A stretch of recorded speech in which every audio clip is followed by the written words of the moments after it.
well, it's not really a limiting belief, but it's a toxic belief because it's unrealistic. It's an expectation that you will never fulfill. That will never happen, unfortunately.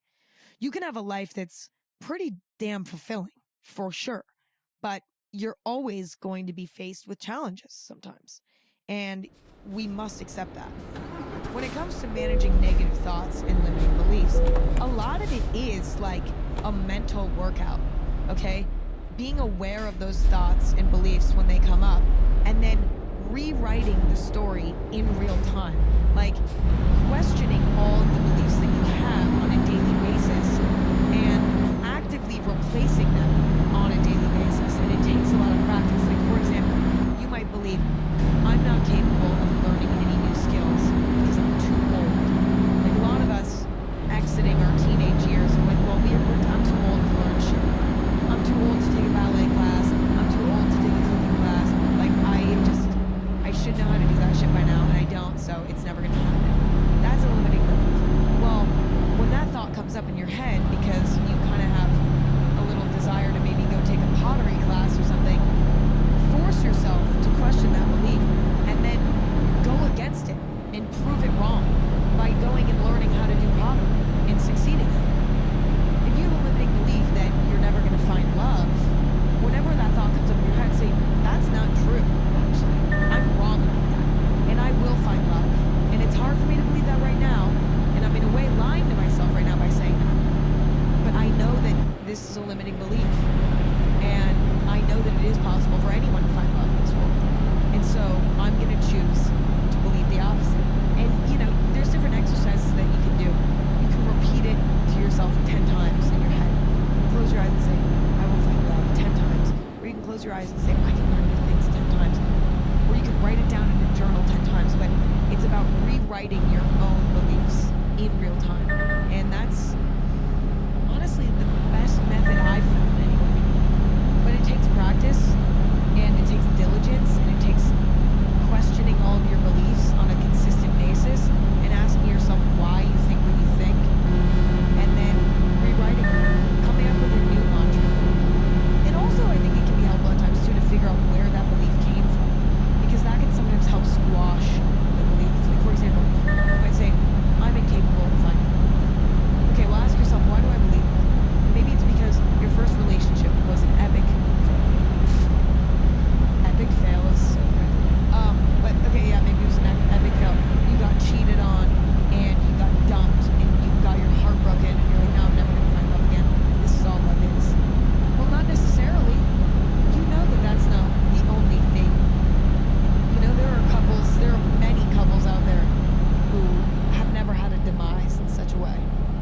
And I know it can be hard in this specific example because it's like the divorce rates are really like high. It's like 50-50 whether or not you'll get divorced in America and stuff like that. But like, there's still 50% that don't get divorced and who are, I bet there's also a percentage of that of people who are unhappy. But screw all that. That's a limiting belief. And so prove to yourself in whatever way that you possibly can that that one bad experience does not reflect the rest of your life. So finding the root cause can be helpful as well. Next, somebody said, I didn't grow up religious, but still experience extreme guilt, especially with intimacy. Sex makes me feel guilty. What do you think? I completely understand this because even to this day, I still have this sort of weird imposter syndrome when it comes to sex and even other like more adult activities like drinking alcohol or What? even like going to a club or like going to a bar. Like I get a weird guilty feeling. I don't understand get a you. weird What? feeling of imposter syndrome. Like I'm not supposed to be doing this. I don't deserve to participate in these adult activities. And I actually struggle to understand why I feel that way. I don't know 100% why, but I can tell you what I've done to help combat them. I think it can be really helpful to look up the science of these things because it can help you understand why you enjoy doing these things. I think let's talk about sex specifically. Like, humans like sex for a reason. We enjoy sex for a reason. It's because biologically we're built to enjoy it. Like, That's why we have such pleasurable orgasms. That's why we feel sexually attracted to others. That this all is biological. This is being human. To want to have sex, to enjoy sex, is to be human. And all of us are very different in the ways that we enjoy sex. Like, I personally am very vanilla. I don't like anything too crazy, and that's just who I am. But I think it can be even more challenging to accept one's desire to have sex if they have maybe more eccentric desires. Maybe there's certain kinks that you enjoy. Maybe you have certain fetishes. Like, that is even harder to accept because it feels even more taboo. It feels even more sort of dirty and naughty in the eyes of sort of society, I think. And it is challenging to shed these feelings of guilt when they're so deeply ingrained in us for one reason or another. And again, like, we don't even necessarily know why we feel guilty. Like, I still don't know why I feel guilty and sort of weird sometimes about sex. But I think understanding the science of it really helped me be like, this is literally part of being a human being. And enjoying sex is actually very beneficial for your health. You know, like, one thing I'll say is that when I'm having, this is so TMI, I don't know if this is TMI. Maybe if I whisper, this TMI. No, okay, I'll just say, when I'm having good, healthy sex in my life, okay, I am so much happier. I cannot make this up. And it doesn't even necessarily need to be with a partner. Like, you can figure that out on your own. You can have a healthy sex life on your own through, obviously, like, masturbation of sorts. But yeah, like, in general in life, if I'm either having good sex with a partner or I'm doing my own thing because I'm single or whatever, and I'm like not the type that really likes to like hook up with people randomly because that doesn't work for me, unfortunately. Or not necessarily unfortunately. Neutrally, it does not benefit me. I'm happy. I don't know why. There's probably some sort of scientific reason for it, but it makes me feel good. And I'm happier, and I'm less grumpy, and everything is good. I don't know why that is, but it's true. And so I think doing research about it and realizing that it's human can really be helpful. And last but not least, somebody said, how to stop feeling ashamed of your mental health diagnosis. There are many different levels of mental health diagnosis, and I think depending on what you've been diagnosed with, it can be far more challenging, and this advice might not be helpful. I mean, I think honestly the best place to find advice for this is through a therapist, because I think mental health diagnoses are so complicated that I think in this case it is really good to talk to a professional, and I think that they can help you come to terms with your diagnosis better than I ever could. So I am hesitant to even give any advice, but I think when it comes to any sort of challenge that comes up in one's life, whether it's a diagnosis or it's becoming aware of one's toxic traits or negative traits, like whatever it may be, feeling like something's wrong with you in one way or another is really hard on the self-esteem, is really hard on the way that one views oneself. You can feel broken. You can feel like there's something wrong with you. You can feel like day by day you're becoming more alienated from your community because you're different in some way. But the truth of the matter is, everyone has their shit, okay? Everyone has their shit. No one gets through this life. I don't know what the saying is. It should be, I think it's scotch-free. Scotch-free? Okay, yeah. It's scot-free. No one gets through life scot-free, which means no one just gets to get through their life completely free from penalty or harm, you know? Everyone has their shit, and it's important to remember that you're not alone in it. It's normal to feel that way. I know this is a cliche. Everybody's like, you're not alone. It's like, shut the fuck up, but it is true. If you were to have a deep enough conversation with just about anyone, you would come to find that they have their own version of a challenge that you have, for the most part. You'd be shocked at how many people are dealing with their own personal demons, if you will. And it's important to remember that in these moments. It's important to keep hope. So you know what?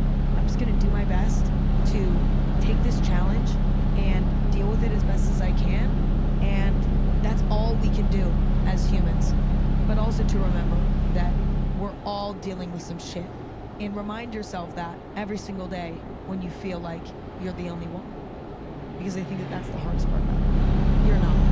Being a human means experiencing tough shit. But you're going to get through it. And there's a support system out there for you. Someone. Whether it's in therapy or it's finding people on social media who are dealing with the same challenges that you are. Whatever it may be. Find a support system. Remind yourself that you're not alone. And you fucking got this. Alright, you guys. That's all I have for today. Thank you all for listening and hanging out. I hope that this was in some way useful to you or enjoyable for you. I love you all and appreciate you all for listening. New episodes of Anything Goes every Thursday and Sunday. You can stream anywhere you get podcasts. Video interviews are exclusively on Spotify, though. And you can check out Anything Goes on social media and Anything Goes. You can check out me on social media and Emma Chamberlain, see what I'm up to. You can check out the coffee company at Chamberlain Coffee, or go to chamberlaincoffee.com. Go on the store locator, see if there's a store near you, or just order online and show up to your home. That's all I got for today. Thank you all for listening. Thank you all for hanging out. Again, for the third or fourth or maybe just second, I don't remember, time. I love you all, and I appreciate you all. And I will talk to you soon. Today, we're talking about sex, which is funny because I am not known as a super sexual person, especially on the internet. I don't necessarily have a screaming sexual energy, in my opinion, which is something I've actually always kind of been self-conscious about and kind of bummed about. I've always been like, why don't I have like a sexy vibe? Like, why? Like, please. Like praying to just whatever's up there. Come on, give me a sexy vibe. It's not something I'm known for. I'm also somebody who, to TMI and share too much information with you, I'm somebody who could not have a more cookie cutter sort of 2 hours left. sexual 2 hours experience. and 40 minutes. In the sense that, number one, I'm a monogamous dater. I'm also somebody who doesn't love casual sex. Just does not work for me. It is not my thing. I don't like it. I've never experimented in any like polyamorous open relationships, so that's a completely like unknown world to me. And then to really get down to it and to get really technical with it, sexually, I'm pretty, I guess you could say, vanilla. I'm very vanilla with sex. However, being somebody who is not super sexual, but alas, okay, still a sexual person to an extent, I am excited to be talking to a sex expert today. Who's not just an expert in like sex, like how the orgasm works, blah blah blah. That's exciting, I guess. But I'm talking to an expert that understands fetishes and understands kinks, and I'm very excited because there's a lot that I don't know. And you know, maybe I have a fetish in me that I don't know about. And this is when my parents should turn off the episode. Definitely my grandparents. Basically all family. But anywho, today we're going to be talking to Lori Beth Bisbee. She is a gender, sex, and relationship diversity therapist. She's also a sex and intimacy coach and registered psychologist. She helps people discover their authentic, intimate self. Maybe by the end of this conversation, I'll have some really strong opinions. She has a lot of experience. She's been in this industry for 30 years. She's helped people explore sex and intimacy and recreate healthy sexual identities following trauma. She's helped people create and maintain consensually non-monogamous relationships, as well as deepen their awareness and understanding of intimacy in relationships. She's also the host of the podcast, The A to Z of Sex. I'm so excited to learn more about sex. And maybe one day, through education and through prayer, I will one day kind of have a sexy life. Probably. Maybe I'm just sexy. My own little. Anyway, let's welcome in Lori Beth Bisbee. This is going to be fun. So sit back and relax. Love you. Did you grow up a really sexual person? Like, I feel like there are types of people but I feel like there are some people who are more sexual than others. Like, I feel like I'm not super sexual. Like, I'm actually on probably the less sexual end. I am, but not as much as others. Where did you fall on that scale, and do you think that that impacts where you are? Yeah, and so there are people who I think are naturally more sexual, just like there are people who are naturally thinner, or people who naturally enjoy sport more, things like that, right? They have a tendency towards something. There are also people who become more sexual because they've been exposed to more boundaries. And so therefore they become sexually precocious. So I'm certainly on the more sexual side, and I certainly always was. But what was more interesting for me was that I was different sexually. And that was the thing that led to me ending up doing what I do now. Because I knew I was different pretty young. And there was no internet. I would say to people, I'm 61 years old. We didn't have a community. As far as sex is concerned, if it exists, somebody's into it. Yeah. And now, if somebody's into it, there's a group on the internet. Yes. So, but when I was growing up, there wasn't that. So you went to the library and you looked up things. You really didn't have anybody to talk to about being different. And so I think that's how I ended up going along this path, because I was trying to understand who I was and get my needs met. How do you think that, like, young people's exposure to sex for the first time impacts how they view sex for the rest of their life? Like, for example, how does the overexposure or the lack of exposure or the perfect level of exposure impact the way that we develop sexually? Does it even impact? So I'm not sure it's the amount of exposure that impacts, but the quality of the information and the type of exposure that makes a difference. The problem that we have is sex education sucks. Yeah, it does. In the United States, in particular, because over the last 30-odd years, the move has been towards not even teaching, but teaching abstinence. People don't have the information they need to make intelligent choices about sex. But what we know is that the more information you have, the less likely you are to act. Yeah. And so kids who get good sex education growing up tend to have sex later, not early. Interesting. They have an understanding of sex in the context of relationships, and so they make better decisions. Whereas if your whole sex education is on pornography, because nobody's speaking, you have a completely skewed view of what sex is like. But the thing that's so important, which I bang on about like a soapbox, is we need proper sex education. And we need it without the shitty judgments that we put there. And unfortunately, we have judgments from both ends of the spectrum. Yeah, that's very true. We need unbiased education that not only talks about the body and how the body works, but that talks about pleasure, because sex is about pleasure, and also about relationship. Do you think the sex education is so bad because it's sort of coming out of being, like, possibly the most taboo topic ever? Like, do you think that the taboo of sex makes it so uncomfortable for adults to talk about in general, that then they're just trying to keep it under a random? Like, why do you think the sex education is so bad? Because it's politicized, and it's subject to the rules of religion, and so it gets taken over as a power issue. If you were to go in and change the sex ed curriculum, give me like a Spark Notes version of what it would include that it doesn't include now. First of all, it's not a thing that you have a class on when you're in 9th grade. Yeah. Or 8th grade or 7th, whatever it is. Yeah. It should be part of health education that goes on from a young age up through high school. And the reason is because you should be preparing young women for periods. I know, we didn't learn about periods at all. We did, but more than half of us already had them when we learned about them. So it was pointless.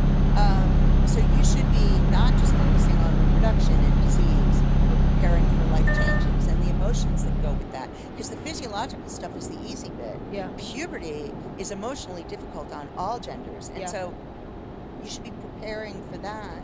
So for me, it would always have a portion that has to do with anatomy and physiology and disease. Yeah. It would always have a portion that has to do with pleasure and enjoyment, and always have a portion that has to do with relationship. And teach them the skills that go with it as well. Because we don't teach emotional skills, emotional management skills in school. Yeah. You learn that by watching. So we pass down shitty emotional management skills through the generations. Isn't Yeah. that nice, right? So teach them emotional management skills, teach them relationship skills, communication skills, alongside all of this. That, for me, Very important. would change society. I feel like a lot of people growing up feel very shameful about sex. There's so much shame around sex.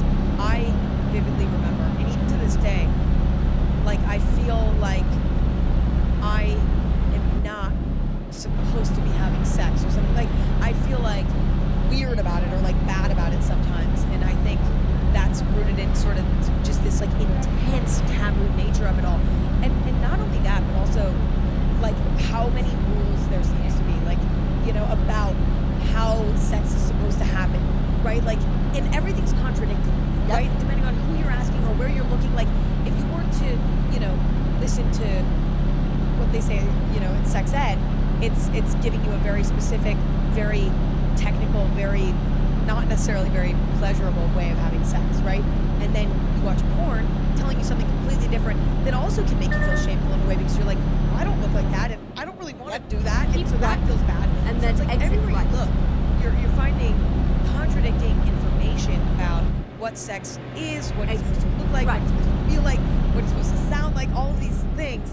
And I think ready it can be to very turn right. intimidating. And it can make it hard for people, young people especially, I think, to find their place in it. And Turn a lot right. of that, I just feel like that comes with a lot of shame. Just the feeling of like imposter syndrome almost. Like, am I supposed to be having sex and how and like whatever. How do you help people get through that sort of challenge and find themselves sexually, you know, trying to sort of ignore all of this noise and all these things that are playing in your head as children? I mean, so I spend a lot of time with people with dementia.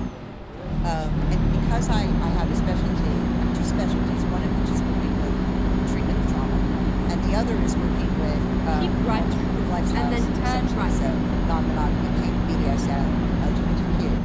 And so shame can be exciting. One of the most Turn common right. things I get are people who are excited by shame in the moment, but afterwards are ashamed that they were excited by shame. Yeah. And then you're like kind of unpicking all of that. It was a nice ride. So part of that is figuring out what the messages were that they got in childhood Mhm. about wrongnesses, and actually giving some better information will help with shame.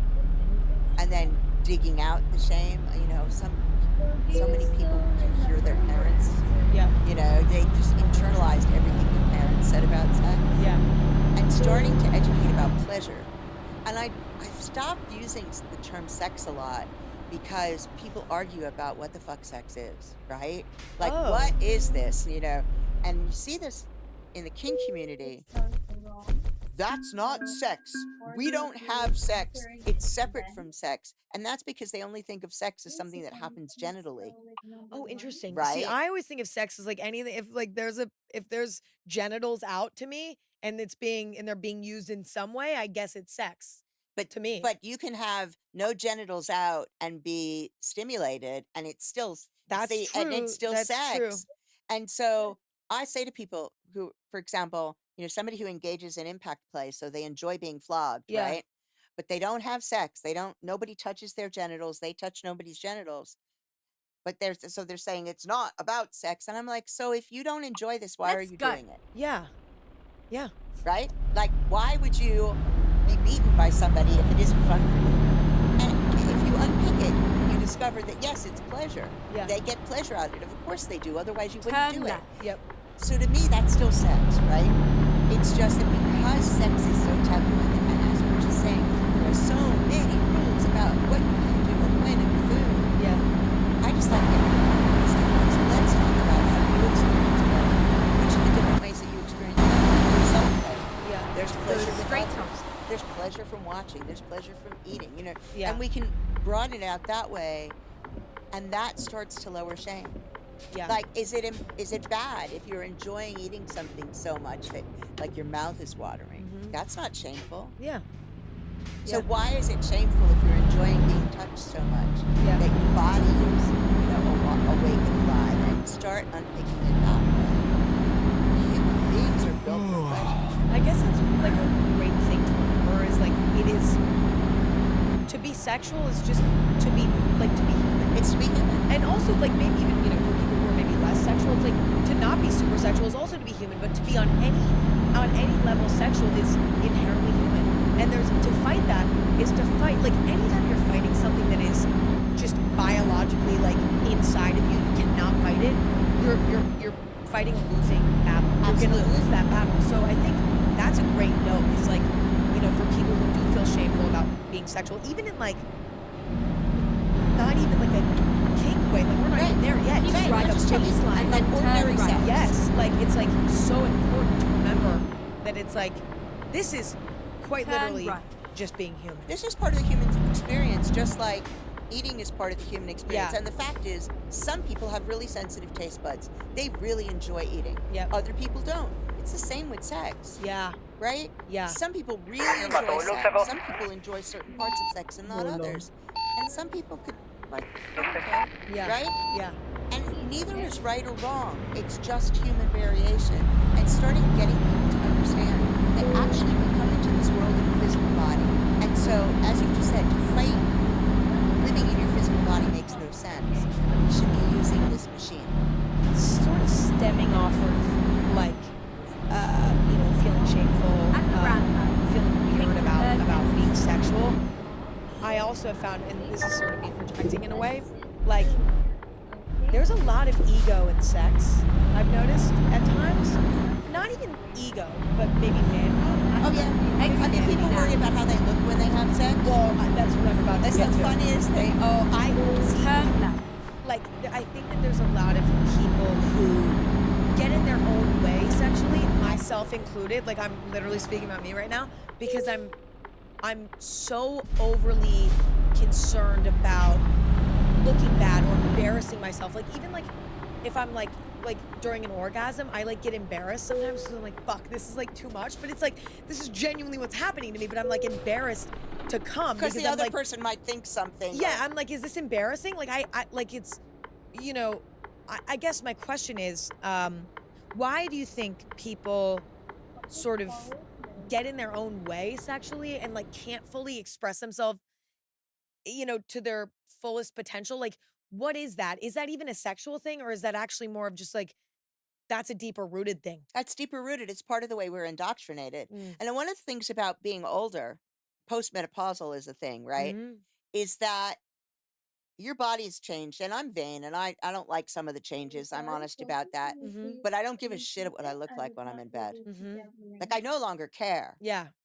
I'm going to have a good time and I'm going to have a good time and that's all it is. Yeah. In your 20s, you're really worried about like looking attractive. Nobody has an attractive orgasm face. It doesn't exist. Yeah. This is where porn has a lot to answer for. Yeah. Pornography is entertainment only. Mhm. It's just like the movies, they come and they touch up your makeup in the middle of it. Yep. They do certain camera angles to make you look better. You don't see the people holding up the woman's leg in the back because she can't put it up over that level. The fluffers trying to make sure a Yep. man has an erection. It is entertainment, meaning it's not real. Yeah. If you don't remember that, then Yeah. you can get complexes about how you're supposed to look. I mean, they airbrush vaginas, they whiten. I mean, crazy it's a shit, whole right? thing. It's Yeah. a whole thing. Your orgasm face, nobody looks good. Yeah. Nobody looks good. And I would venture to say not looking good means you're out of control, and being out of control is the point. You cannot maintain Yeah. control and have an orgasm. Whoa, that is why, oh my God, that is so me because I'm the biggest control freak. And I think that that's why I have like sort of sexual mental blocks in certain ways where like I'm like, oh, like I want to do this, but I'm too nervous to do this because I feel like it's going to be embarrassing or it's like almost too vulnerable. Like it's going to Mhm. whatever. Or, oh my God, I Yeah. don't want to come right now because I like, what if it's like big and then like my face looks weird and then I don't want to get on top because what if they see me? Like it's all these things that You're not alone. I know. You It's know, I mean, the thing about control is that people really fear being out of control. Depending on who you are, it's more or less. I am the biggest control freak on the planet, and in my sex life, I'm out of control deliberately. And a lot of people have trouble having orgasm. Particularly, a lot of women have trouble having orgasm with a Mhm. partner, Mhm. and invariably, it's not about the partner doesn't know what they're doing because you can fix that easily. Yeah. What it is you cannot have an orgasm and maintain control. And the fear is about, for some, it's a vulnerability thing. For some, it's a fear that they'll be injured. For some, it's a fear of what they'll look like. It doesn't matter what the actual fear Yeah. is, but it is this they cannot let go of control. So when you're masturbating, it's not a problem because you're with you, right? Yeah. Nothing bad's going to Yeah. happen to you. You don't care how you look. Yeah. So you're fine. But when you're with a partner, you're giving up control. Mhm. No matter how you feel about it, you absolutely can't come and maintain control. Yep. Well, I think that's also why it's so important to be with a partner you trust. Mhm. Because I think like if you don't trust them, if you do trust them, then you can slowly but surely, I think, as a person who is like that, begin to sort of let Yep, you get there. you get to let go. But if you're with somebody you don't feel safe with emotionally, Forget it. even if they're like they could be a really nice person, but if you don't feel like if you feel like they're going to judge you, if you feel like they don't love you enough or they don't care for you enough, you can't do it. If you're Absolutely. someone like that. On the other end of things, like, because we kind of just touched on people who are maybe more shameful, more nervous, more anxious, maybe more like me. There's, people who are more just naturally like not shameful, just open, like comfortable. It's easy for them. I feel like people like that though can maybe tend to at times, let's say, have a different array of struggles. They do, but I will tell you that there are not that many people that are there to the death. I mean, there are people who are less hung up about sex, but then sex isn't a big deal at all. It's not like they're doing more of it or less of it. They're not really thinking about it. It's not, right? Unfortunately, societally, we are hung up on our bodies. What is a healthy sex life? What is a balanced sex life? And is there no way, is it just so unique to every person? It's like a Yeah. snowflake, it's like a thumbprint, it's like one of one to you. Yes, it's to me it's one of one. Mhm. A healthy sex life is enjoyment where you don't feel shame, Mhm. negative shame. Mhm. Could feel titillating shame, that's fine. Mhm. Where it's part of the way you relate to your body and the way you relate to others. Mhm. Because people can have Hi, casual Mr. sex with Pritchett. other I'm people that are Lily's dance. healthy. Yeah. And people Yeah. can have long-term sexual relationships that are perfectly unhealthy. I think that there's a lot of people that like to say like conclusive things about different sort of sexual lifestyles. So people like to be like monogamy is